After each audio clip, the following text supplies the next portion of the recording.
going to try this a little bit differently, so hopefully all goes well. We are going to continue to learn how to factor, okay? We're going to learn today how to factor when we have 3 terms. Factor by grouping was when we had 4 terms. So let's go back to FOILing. So remember in FOIL, we said, or if you did the box method, same idea, we did x times x, which gave us the x squared, right? And then we did x times 2, which gave us the plus 2x. And then we did 3 times x, which gave us the plus 3x. And then together, that added up to be 5x, right? When we combine like terms. So that's where our 5x came from. And then we did 3 times 2, which gave us 6. So 3 times 2 is what gave us our 6, right? So if you look below here, we specifically said, how did we get x squared? Well, we did x times x. Okay. And how did we get 5x? Well, that was from our 2x plus 3x, right? And how did we get our 6? Well, we did our 3 times our 2, or our lasts. Okay?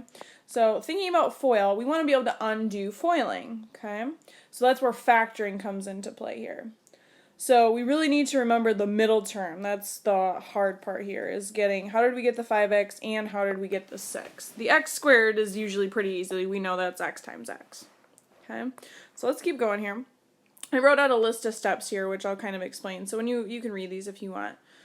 So what we're going to do is we're going to look at this problem. Okay, we're going to first set up our 2 sets of parentheses, because I know ultimately that's what my final answer is going to look like, is 2 parentheses multiplied together.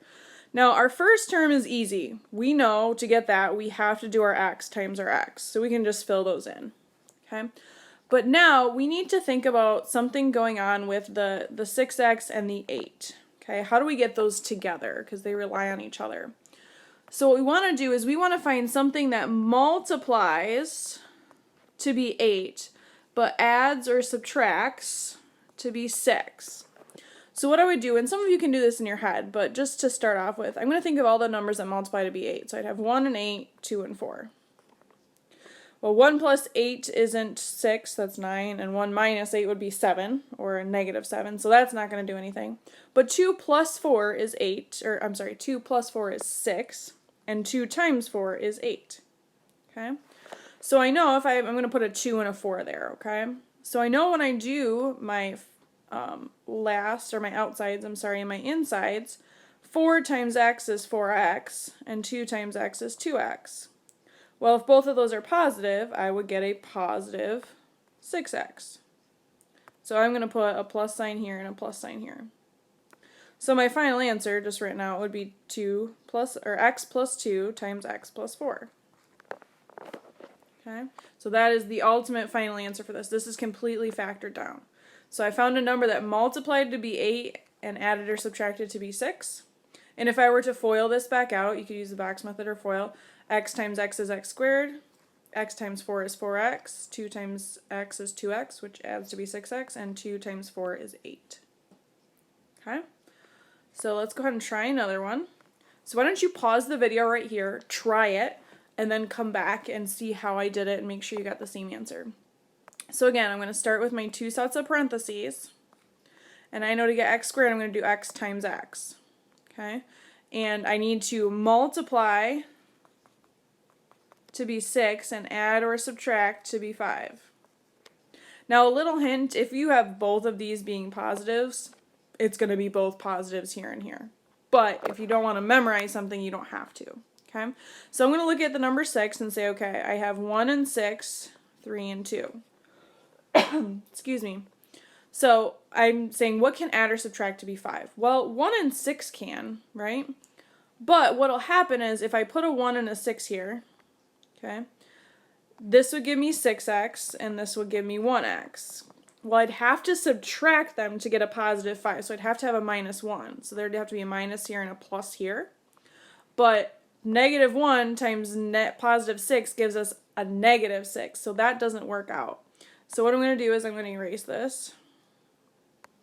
Okay, oops, I deleted a lot of stuff. So I'm just going to get rid of all this and rewrite it. So forgive me, I'm still learning my new system here.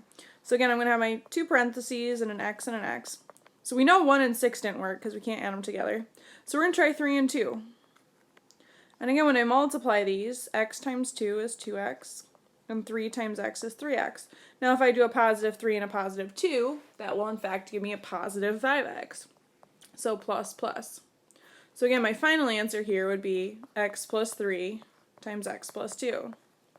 And again, I can check myself. X times x gives me x squared. X times 2 gives me 2x, and 3 times x is 3x, which added together gives me 5x, and 3 times 2 is in fact 6. Okay, so again, we want to multiply to be 6 and add or subtract to be 5. Okay, well, let's continue on here to our next page. We're going to do some more. Okay, now there's supposed to be a little squared here, so if you could fix that.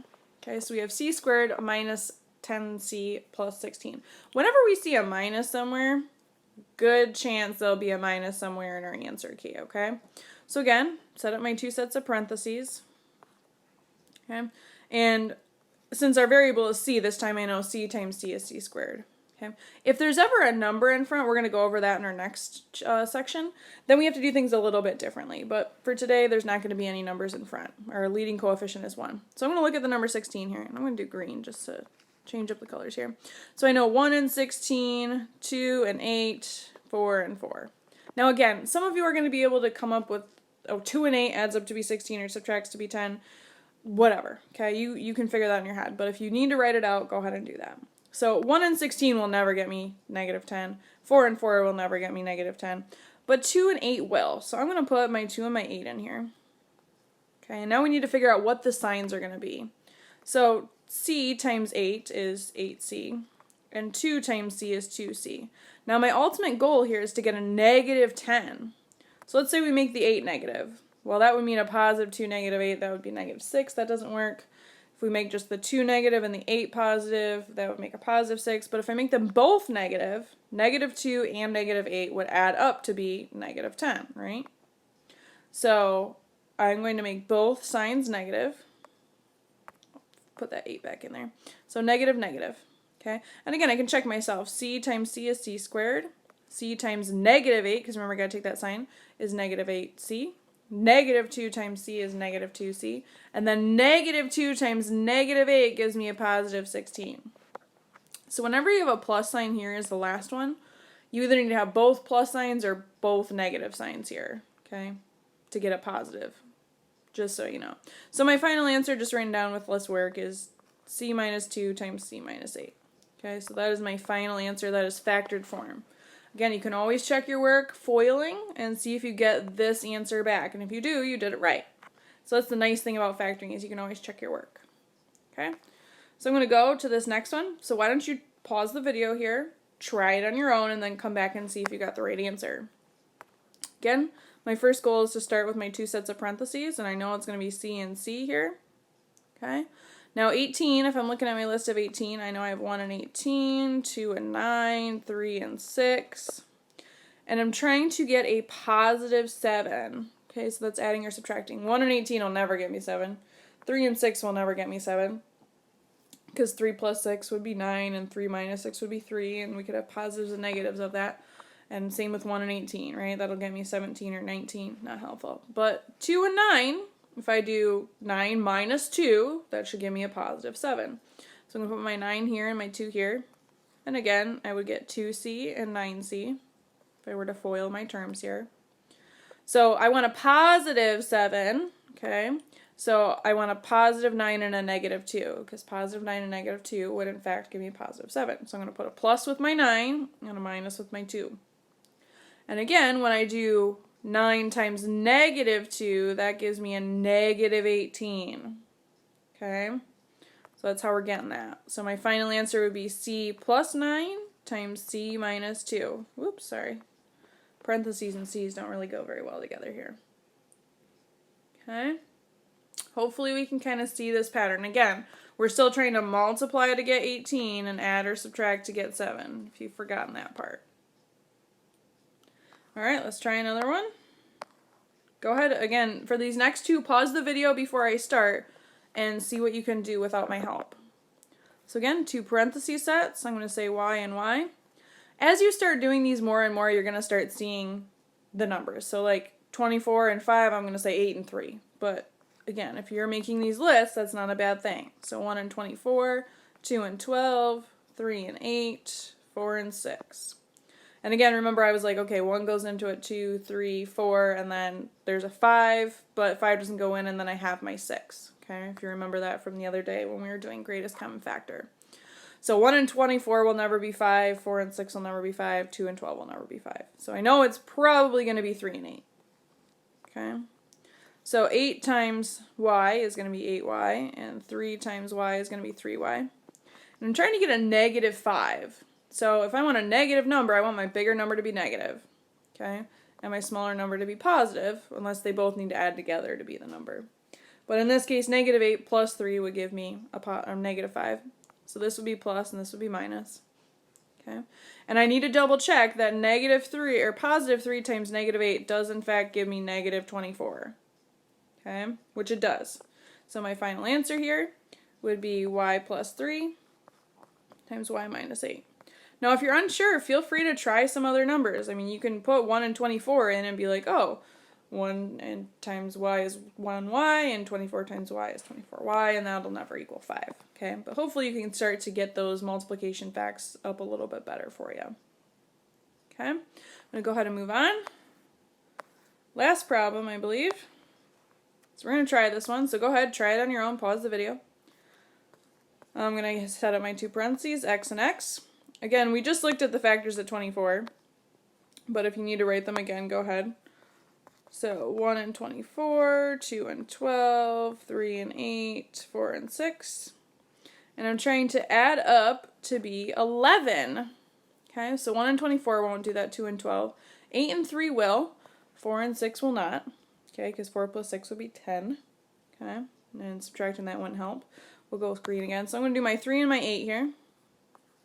Sorry, you can't really see our thing there. So that's going to give me 8x, and this will give me 3x. And to get 11, I'd have to have both of them be positive. So this would be plus, plus. So again, my final answer would be x plus 3 times x plus 8. And again, we could FOIL. X times x is x squared. X times 8 is 8x. 3 times x is 3x, which adds to 11x. And 3 times 8 is 24. And you could do the box method if you wanted to and fill in all the different boxes that we have. To check that, that's good practice for you. Okay, now we are going to spend a couple days on this, just doing some practice problems. So it's going to be kind of tedious, but it's good practice for you, okay? Feel free to watch this video again and